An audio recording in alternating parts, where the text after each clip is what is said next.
being able to experiment with it and use it and see the functionality of it is going to put you ahead when the software companies start catching up. So. Hi, everyone, and welcome to another episode of What's New at CFI. Today, I'm joined by none other than Glenn Hopper, and we are going to be talking all about advanced prompting for financial analysis. And now Glenn's been in the AI space long before, certainly before I have, and I feel like kind of before anyone has. And I just want to talk about what this course, like, why did you make it, who's it for, and what can people expect to get out of it? I know you're really passionate about like the AI space quite generally. So yeah, this is extremely topical for everyone at CFI. Financial analysis is such a broad topic, but yeah, building AI into it, what could be more ideal?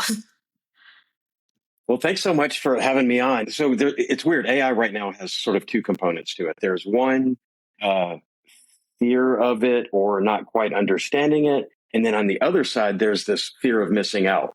And I think for some more straightforward areas, like maybe writing marketing copy or summarizing meetings, things like that, it made a lot of sense of, okay, this is how you can use an LLM powered chatbot. But for financials and math and numbers, it's not as intuitive. And a lot of people didn't know how to do this or don't know when you can use an LLM to do math and not. So the whole idea between this course and the other courses I've done is understand the sort of the strengths and the weaknesses of large language models and see that this is where the future is going. And it's even right now, if it's a little bit clunky because it's not built into your normal workflows. It's not built right into Excel, which is where we mostly live, and it's not built into our ERPs yet. All this is coming. And I think right now, though, being able to experiment with it and use it and see the functionality of it is going to put you ahead when the software companies start catching up. So for this course, I think there's a gap between sort of the knowledge base in the finance industry right now and the capabilities that are out there. So the thinking of this is, let's not talk about using generative AI in the abstract. Let's dive in, let's get deep, and let's do some actual financial analysis. So in this course, the idea is we're going to take actual financial statements from public companies and go through and do an analysis and really show in this course how generative AI is very different than any kind of financial software we've used before, because it's not just binary where you flip a switch and make these determinations of this is exactly what I want. It's more of a collaborator and a coworker, the way that you work with this generative AI. So I'm hoping to show that in this course. And that's super interesting because, like, I think so with AI, like, it's always kind of been around, I guess, in a less in your face way, in that, so Excel always had, predictive text, and it would like do certain things that were, AI-esque, but it wasn't spelt out and like put in front of your face. Um, and with things like Chat GPT and AI generally, like you said, it is, people feel much, and certainly I feel much more comfortable using it for writing copy text because it's extremely easy to edit. You don't really need to second guess it. It's your verbal language, right? It's super, super easy. But then when you want to go and use that to do numbers, there's all of a sudden this fear. Like, I have the same thing. I just think of the idea of, so back in the day when I used to work in debt capital markets and investment banking, and I did a lot of bond calculations. Now, the person in that seat today could probably use a great deal of benefit by taking your course and thinking about, okay, right now, the AI that we use, as you said, is a little bit clunky. You have to go to a different like web page. You have to download something. You have to put something in. You have to edit it there. You have to transfer it over.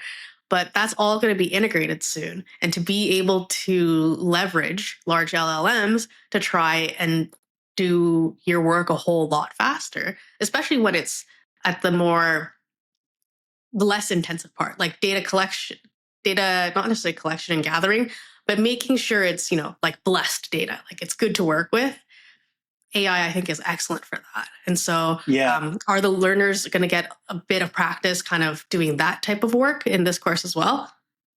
Absolutely. And you know what you just mentioned there. First off, the trade-off of it being a little bit clunky because you're coming out of Excel or coming out of your ERP or whichever system you were and in moving it to this web interface, the trade-off there is the outputs, if you do it right, are so incredible. And you really, it's, I always describe working with an LLM as working with a very, very smart, but very green intern. So the idea is, you prompt it, and that's what we talk about, how to interact with this and how to prompt the LLMs to get the best results. But you prompt it and you work with it and you get increased value out of it. So the other thing that you noted was that AI was happening under the hood in some areas in ways that we didn't really think about. That's the best phrase, under the hood. Yeah. Yeah. And it's so the thing with generative AI is going to that natural language now. So when it was happening under the hood, you had to be in the secret club that knew how to, write Python and you were a coder or a machine learning engineer. But now, since you can talk to it and interact with it in natural language, that barrier is removed. So we've been talking about democratization of data forever, for 20 years now or whatever. But now we're talking about democratization of data science. So this deep analysis that we're doing that you used to have to be able to write Python to do, now we can just do it in natural language. And that's what I really hope to show in this course. So I know with LLMs, are they built off like computers crawling large neural networks and continuously kind of expanding that neural network? So the simplest way to describe the LLMs is that first off, the data that they've been trained on, it's such a huge amount of data that the only way to describe it is just think of them, they've read the entire internet. The whole internet. So my husband's a software engineer. He does firmware. So he tells me about this from time to time, but then, I want to say maybe 80% goes in and then 20% goes out. So it's I'm always kind of taking one step forward, two steps back. Yeah. I mean, it's incredible to think about, and if you say it's read the entirety of the internet, well, that means that's the sum of all human knowledge, which is kind of crazy to think. Which is wild. We've spent, the past 2.5 decades or going on 3 decades now sort of digitizing everything. So, and, we just ignore all the copyright and concerns around that and assume, these companies aren't telling us what all they've trained on, but we know it's, billions and billions of documents and, just everything. So all the good and bad and everything that's in it. So, but then, so there's that training where it's just absorbing all the internet. It's not, here's something, the hardest part to understand with that is LLMs are not memorizing facts. So if I tell an LLM who I am, it may, it'll retain that in memory for my instance when I interact with it, just like Google knows, what I search for and the algorithms and everything. So that's all there. But the LLM isn't going to learn from me uploading one piece of data about myself because it's not learning facts, it's learning probabilities. So an example I always use is take someone like, a famous person, Michael Jordan. If I type, what is Michael Jordan known for? Well, it's read, I don't know how many tens or hundreds of thousands of articles about Michael Jordan. So it knows, probability wise that if I'm talking about Michael Jordan, that I'm talking about the basketball player, or it may say, hey, there's this other guy named Michael B. Jordan, who's an actor. Oh, yeah. Probably not as I'm sure many entries. I'm tired of that. But it's not actually memorizing the facts. So that's, it's, I always tell people that because, again, I'm not saying go upload all your proprietary information into these, chatbots, but that's not really how it works. It's not going to just take, if you put your social security number in, inferences based on so much data it's collected, which is the whole probability aspect of just making these inferences and saying this is commonly searched, this is what's out there, this is probably what the person's looking for, which is kind of eerie. But then that gets me to the question of so we've talked about why you've made this course and what it's all about, but who is it for? So we have, we are a CFI, Corporate Finance Institute, and the title of the course is Advanced Prompting for Financial Analysis. But this sounds like even if you're not necessarily working in finance, you could learn it in the context of numbers, and it could be incredibly helpful.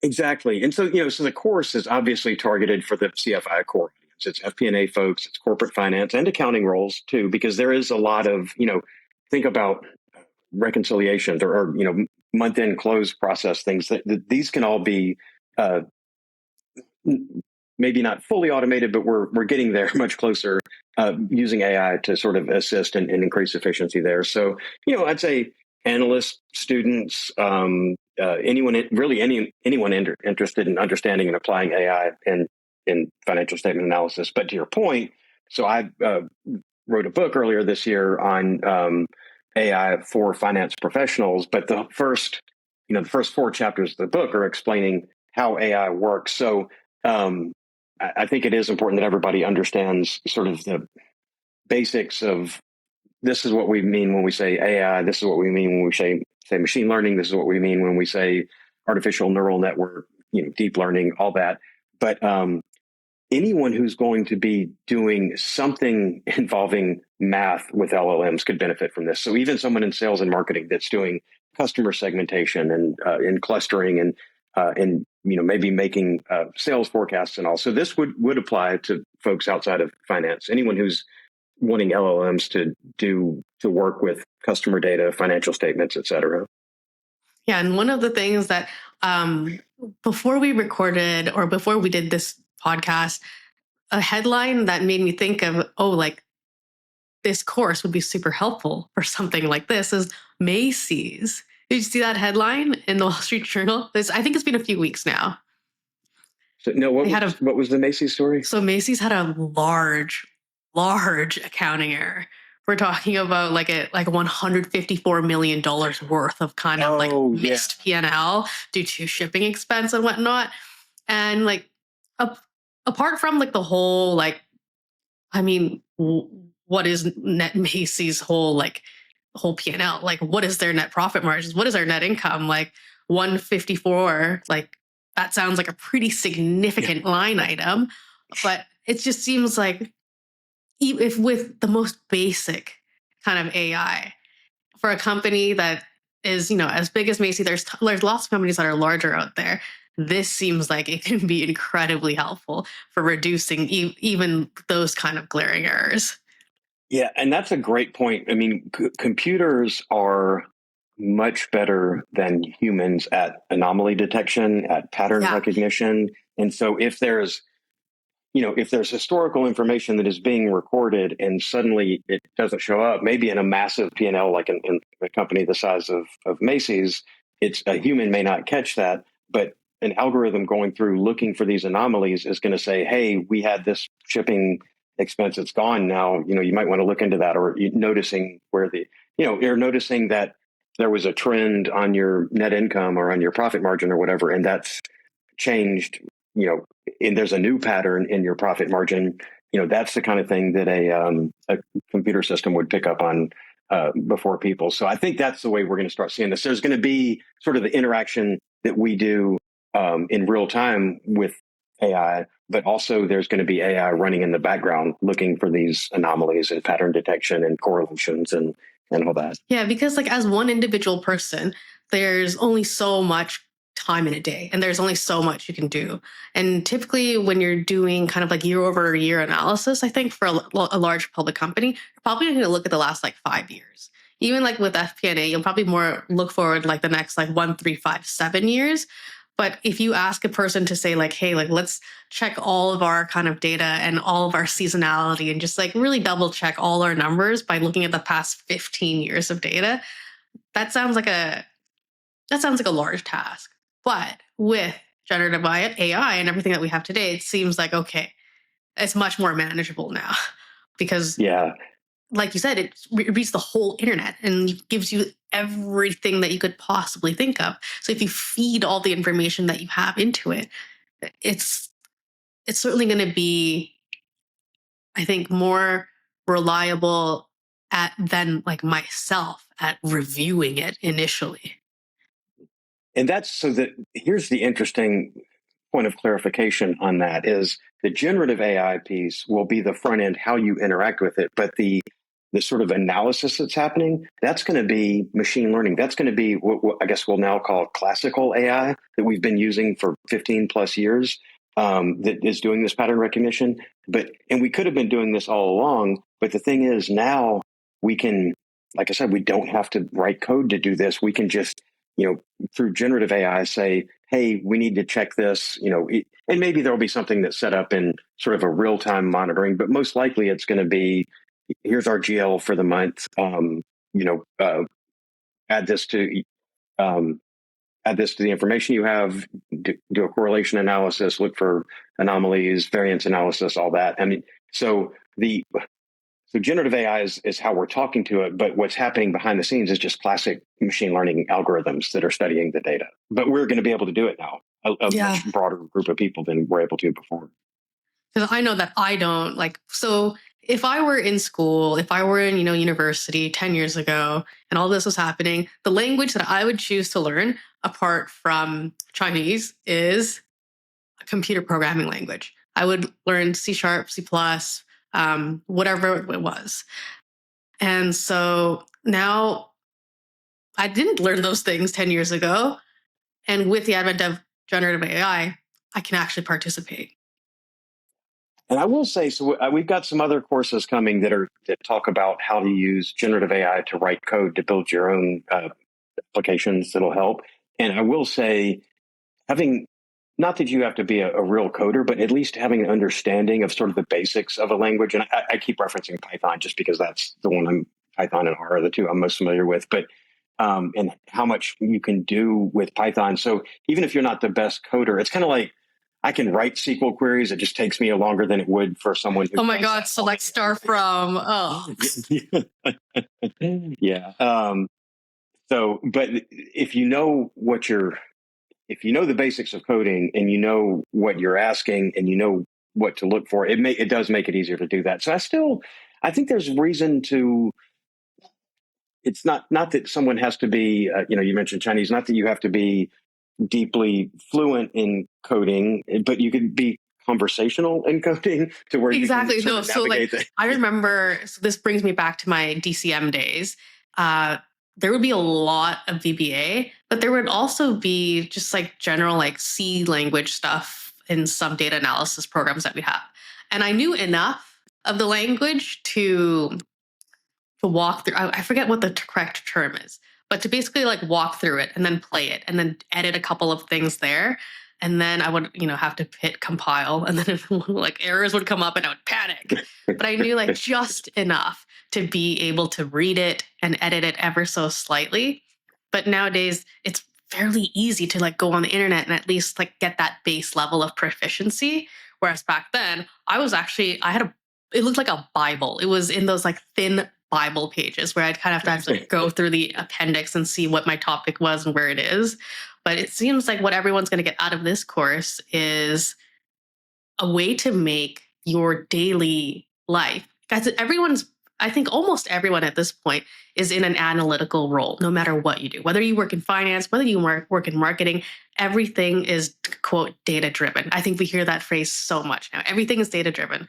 So regardless of what role you're in, it is going to be an analytical role, no matter what, whether people realize it or not. I think it is sales, marketing, everything is very data driven. And so this course is going to show and let people practice how they can get comfortable with using AI to make their daily tasks more, not necessarily streamlined, but I think just easier of a lift, especially with more heavy tasks that they have.